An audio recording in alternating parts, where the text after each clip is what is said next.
It's probably safe to say that, at some point this week, you felt overwhelmed.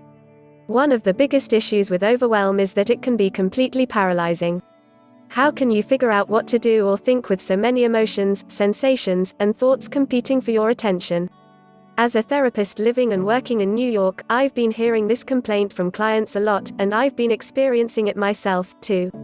To that end, I've created a 5-minute trick you can use to break down your mindset and make a clear path forward. This exercise is helpful whether you're feeling too much, you're confused about what you're feeling, or you can't even start to process what's going on internally. Some indicators of this last one are a strong need to avoid others or to distract yourself, whether that's with wine or reality TV. Other signs of overwhelm include brain fog, feeling on edge, and fatigue or numbness. This trick can be done on a piece of paper or a touchscreen, or even in your head, if you're in a pinch.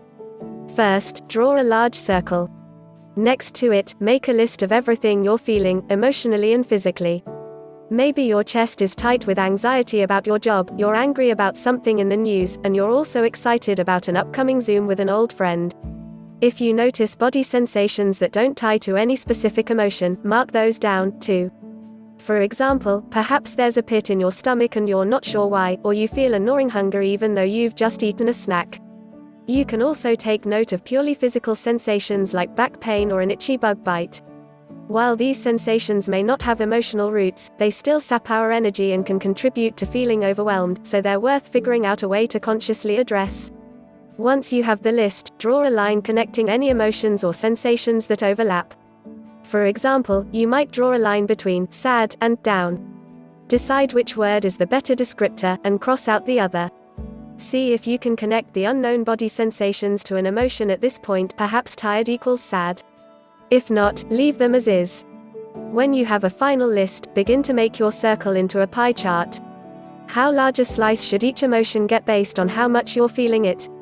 You may need to take a few breaths and check inward. Do the best you can, and don't worry if you're not sure if it's completely accurate. After all, emotions and sensations are, to a large degree, subjective. Does anything about the resulting pie chart surprise you? Take special note of opposing emotions, for example, hope and hopelessness, as they may be taking up energy as they compete to be heard. Be sure to address both with the next step, below. Having a plan will help all of those emotions begin to calm now that they've had the chance to be heard. Now that you have a concrete picture of your internal landscape, for each slice, write a bullet point or two about how you can address the emotion.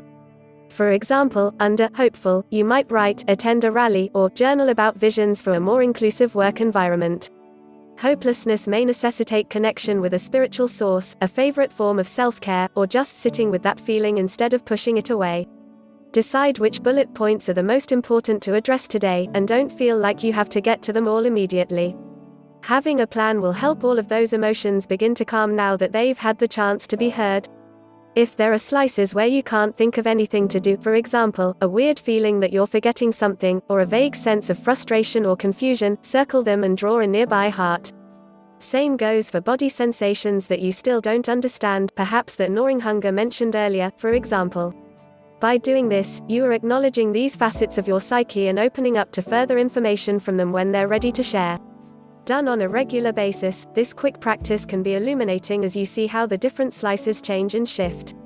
Your newfound ability to name, acknowledge, and accept all of your emotions will not only prevent regular overwhelm, but also provide new energy to use as you navigate a constantly changing world.